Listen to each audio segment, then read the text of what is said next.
नमस्कार साथियों। Class again सबकी कक्षा में आप सभी का स्वागत है। साथियों, आज के इस वीडियो में हम लोग चर्चा करने जा रहे हैं अमेरिका के द्वारा कतर को सुरक्षा गारंटी प्रोवाइड की गई है।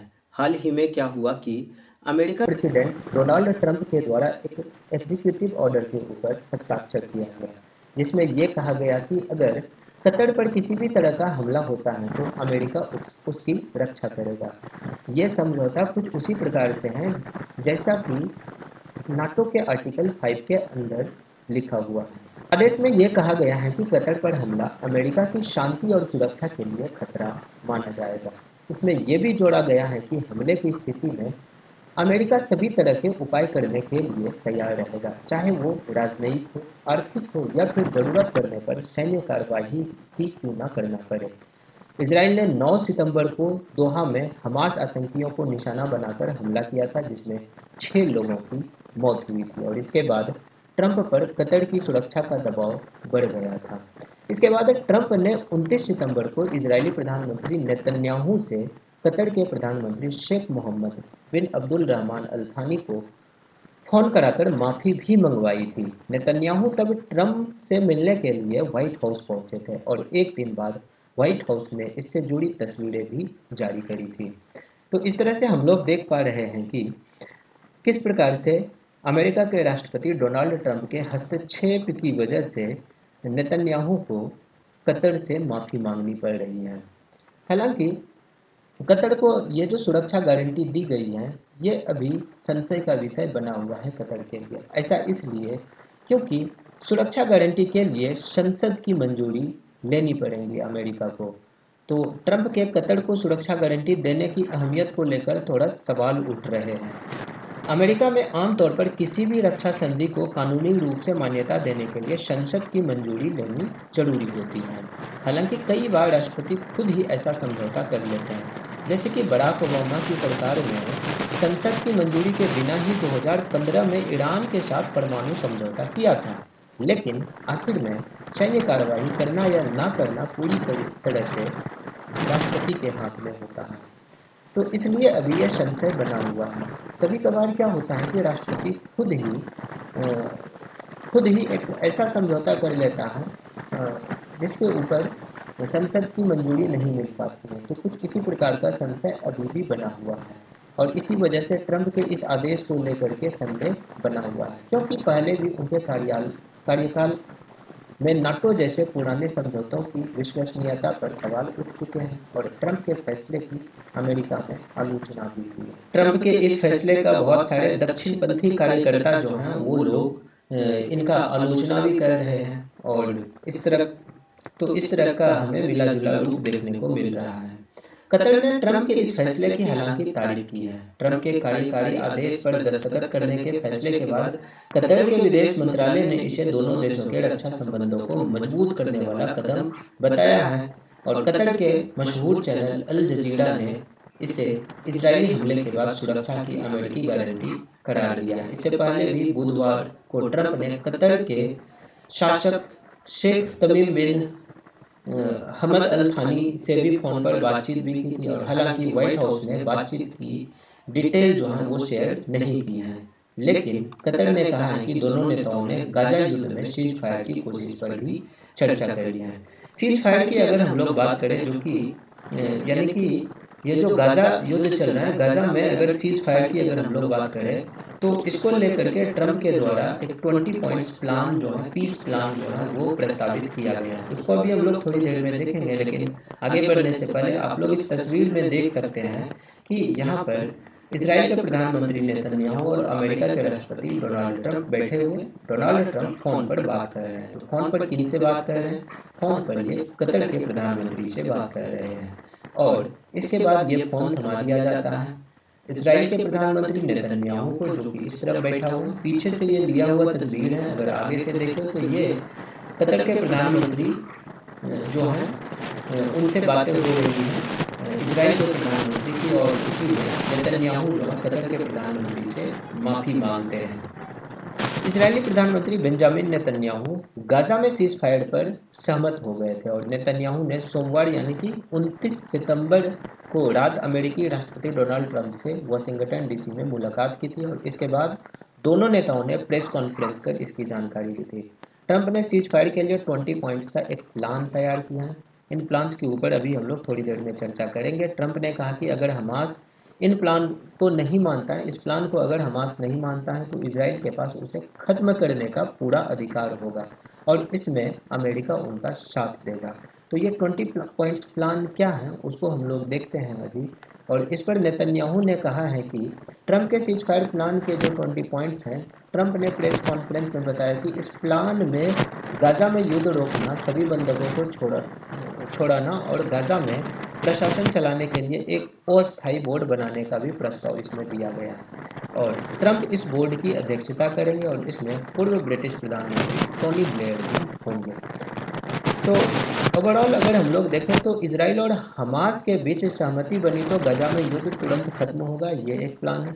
मतलब ये 20 पॉइंट्स प्लान में क्या क्या ये 20 पॉइंट प्रस्ताव के रूप में दिया गया है डोनाल्ड ट्रंप के द्वारा, उसको हम लोग पढ़ते हैं।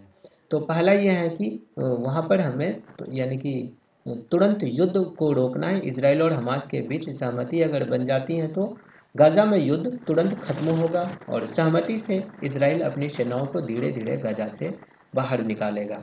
हमास 72 घंटे में सभी इजरायली बंधकों को रिहा करेगा, जिसमें जिंदा और मृत दोनों शामिल होंगे।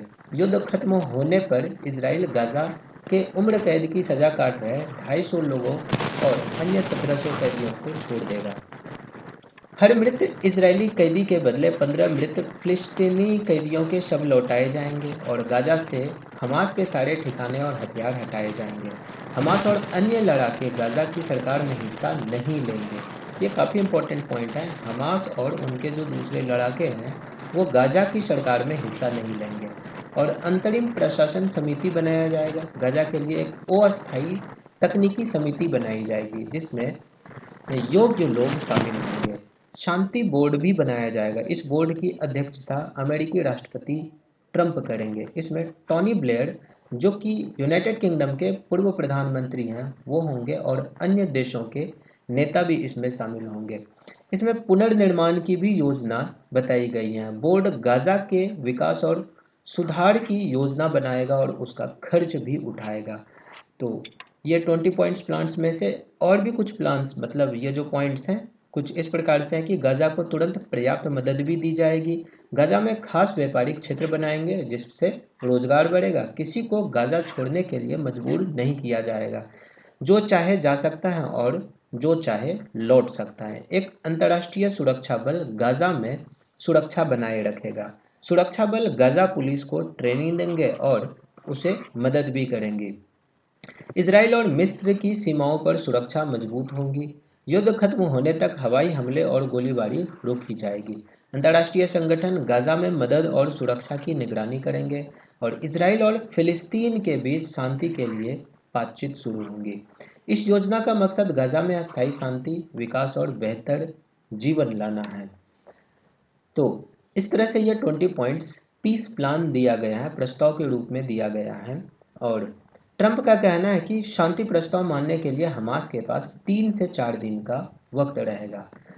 उनका कहना है कि शांति प्रस्ताव में शामिल होने के लिए 3 से 4 दिन का समय दिया गया है। व्हाइट हाउस से निकलते वक्त उन्होंने कहा कि इजराइल और कई अरब देश इस योजना से सहमत हैं, लेकिन हमास ने अभी तक जवाब नहीं दिया गया है। ट्रंप ने चेतावनी दी है कि अगर हमास हाँ बोलेगा तो ठीक है, नहीं तो उसका बुरा हाल होगा। वही पुरानी आदत, धमकाने वाली। उन्होंने कहा कि योजना में ज़्यादा बदलाव नहीं किया जाएगा। ट्रंप ने यह भी कहा कि पाकिस्तान के प्रधानमंत्री शहबाज शरीफ और वहाँ के जो सेना प्रमुख असीम मुनीर हैं शुरुआत से ही उनके साथ हैं। तो इस तरह का जो है पाकिस्तान का थोड़ा सा यहाँ पे उन्होंने बोल दिया है। हाँ, बोलने के पीछे का कारण भी कुछ है, उनका अपना हित है जो कि पाकिस्तान में ट्रंप साहब देख रहे हैं। तो वो हम लोग किसी और वीडियो में कभी और चर्चा कर लेंगे।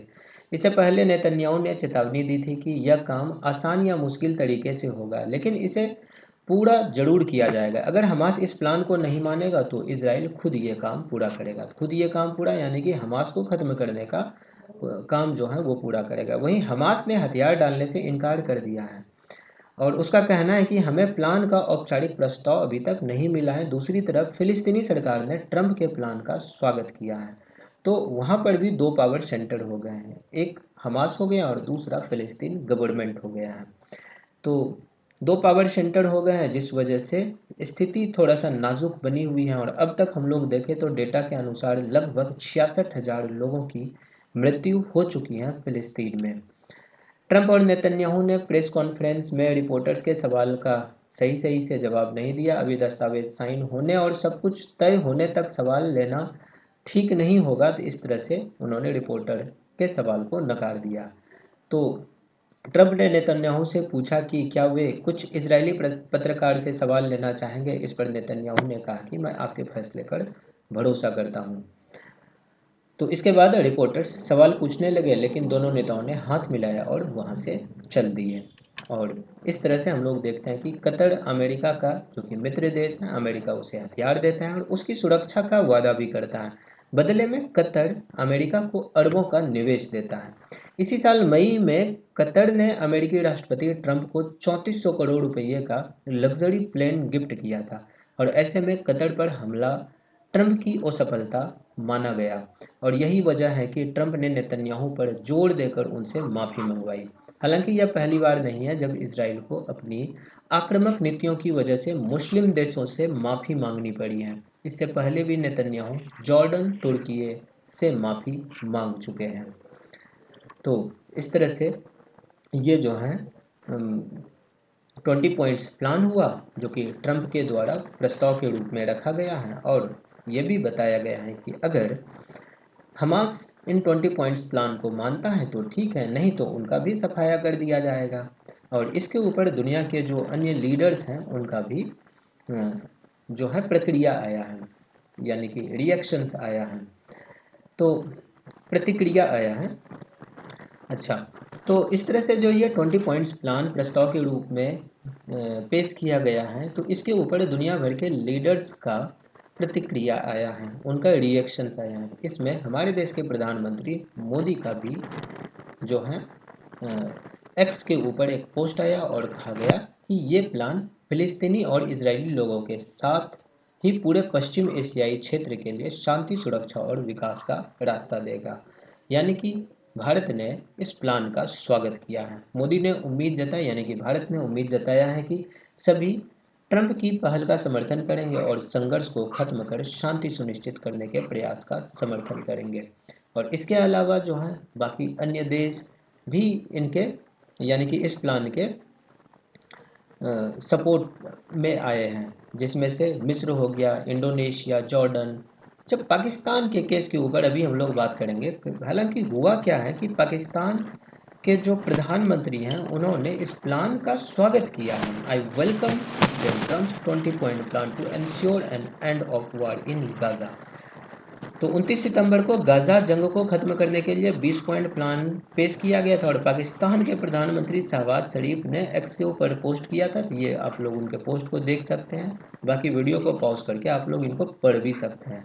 ओवरऑल मैं बता दूं कि इन्होंने यानी कि ये जो पाकिस्तान के प्रधानमंत्री हैं उन्होंने इस प्लान का स्वागत किया था। और इसके जस्ट बाद ही पाकिस्तान के जो विदेश मंत्री हैं उन्होंने सीज फायर से जुड़ा जो ट्रंप के प्लान है उनको उन्होंने नकार दिया। अब ये भाई साहब समझ में नहीं आता है पाकिस्तान चला कौन रहा है।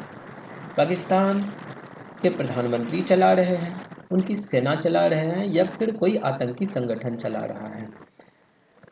एक तरह का जवाब नहीं आया है। ट्रंप का प्लान हमारे प्रस्ताव के जैसा नहीं है, इसमें कुछ बदलाव किए गए हैं जो हमारे मसौदे में नहीं है, ऐसा कहा गया है इशाक डार के द्वारा, जो कि पाकिस्तान के विदेश मंत्री हैं। उनका कहना है कि पाकिस्तानी विदेश मंत्री जो इशाक डार हैं उन्होंने कहा कि ट्रंप का गाजा सीज फायर प्लान मुस्लिम देशों के ड्राफ्ट जैसा नहीं है। अब ये मुस्लिम देशों का ड्राफ्ट क्या था वो हमें देखना होगा। फिलहाल कि अगर हम लोग बात करें तो पाकिस्तान के प्रधानमंत्री और पाकिस्तान के विदेश मंत्री दोनों का बिल्कुल अलग अलग बयान आया है, बिल्कुल विपरीत बयान आया है। तो ये कुछ समझ में नहीं आया कि ऐसा क्यों किया गया पाकिस्तान के द्वारा। खैर, ये उनका देश है, उनके देश का मामला है, वो समझे। हमारे भारत देश का तो ये कहना है कि भारत ने इस प्लान का जोर से स्वागत किया, यानी कि पुरजोर तरीके से स्वागत किया है। आगे अगर हम लोग देखें तो नेतन्याहू ने दोहा हमले के लिए कतर से माफ़ी मांगी है, और माफ़ी मांगने के बाद जो है ये 20 पॉइंट प्लान, अच्छा, माफ़ी मांगने के बाद जो है अमेरिका के द्वारा माफ़ी मांगने के बाद अमेरिका के द्वारा कतर के साथ वो एग्जीक्यूटिव ऑर्डर वो साइन करते हैं और कतर को सुरक्षा गारंटी प्रोवाइड करते हैं। तो आगे आने वाले दिनों में हमें देखना होगा कि क्या होता है। तो ये था साथियों आज का हमारा वीडियो। अच्छा, थोड़ा इसमें यह है कि ट्रंप के लिए ये मतलब जो नेतन्याहू ने कतर की संप्रभुता का उल्लंघन और उसके अधिकारों की मौत पर जो है उन्होंने दुख तो जताया है और माफ़ी भी उन्होंने मांगी है। ये माफ़ी गाज़ा में शांति वार्ता को फिर से शुरू करने की कोशिश का एक हिस्सा है, क्योंकि हमले के बाद कतर ने हमास और इजराइल के बीच मध्यस्थता को रोक दी थी। अब यहाँ पर यह सोचने वाली बात है कि ट्रंप के लिए मतलब कतर इतना अहम क्यों है। तो इसके पीछे का 4 वजह हमारे सामने आता है। एक है, ट्रंप ने मई 2025 में दोहा विजिट के दौरान कतर से लगभग 243 बिलियन डॉलर की एक डील की थी, और इसके तहत कतर एयरवेज बोइंग से 160 विमान खरीदता, यानी कि खरीदेगा। और दूसरा था, कतर में अल उदीद एयरबेस है जो मिडिल ईस्ट में अमेरिका का सबसे बड़ा सैन्य ठिकाना है। तीसरा जो वजह सामने आता है वो है, कतर गाज़ा में इजराइल और हमास के बीच शांति वार्ता में मध्यस्थता करवाना चाहता है, जो ट्रंप की शांति योजना के लिए जरूरी है। और चौथा ये है कि कतर ने ट्रंप को 400 मिलियन डॉलर का एक बोइंग 747-8 विमान गिफ्ट किया था। तो ये 4 वजह सामने आती हैं। अच्छा, एक और वजह है जो मैंने यहाँ पर मेंशन किया नहीं है, वो ये है कि ट्रंप का प्लान है नोबेल पीस प्राइज़ लेने का। तो इस बात के ऊपर पुरजोर तरीके से उन्होंने एकदम जोर लगाया हुआ है कि 2025 का जो नोबेल पीस प्राइज़ है वो उन्हें मिल जाए, और अगर उन्हें मिल भी जाए तो इस बात में किसी तरह का कोई डाउट होना भी नहीं चाहिए, क्योंकि वो प्रयास तो कर ही रहा है। बाकी आने वाले समय में देखना होगा कि उन्हें नोबेल पीस प्राइज़ मिल पाता है या नहीं मिल पाता है। अगर उन्हें मिल जाता है तो ये माना जाएगा कि धमका के ही लिया जा रहा है। प्रयास में तो ये लगा हुआ है नोबेल पीस प्राइज़ लेने का, हालांकि इसलिए इन्हें चाहिए क्योंकि अमेरिका के जो पूर्व राष्ट्रपति थे बराक ओबामा, उन्हें भी नोबेल पीस प्राइज़ मिला हुआ था, जो कि ट्रंप के जो अपोजिशन वाले पार्टी हैं तो उससे वो बिलोंग करते हैं, तो इसलिए इन्हें भी नोबेल पीस प्राइज़ चाहिए था। तो लेट्स सी कि नोबेल पीस प्राइज़ किसे मिलता है, और उम्मीद करते हैं कि शायद ये अक्टूबर के महीने में ही नोबेल प्राइज़ की घोषणा हो जाएगी। तो बहुत ज़्यादा वक्त नहीं बचा है, तो हमें ये देखना होगा कि नोबेल पीस प्राइज़ किसे दिया जाता है। तो साथियों आज के लिए इस वीडियो में इतना ही।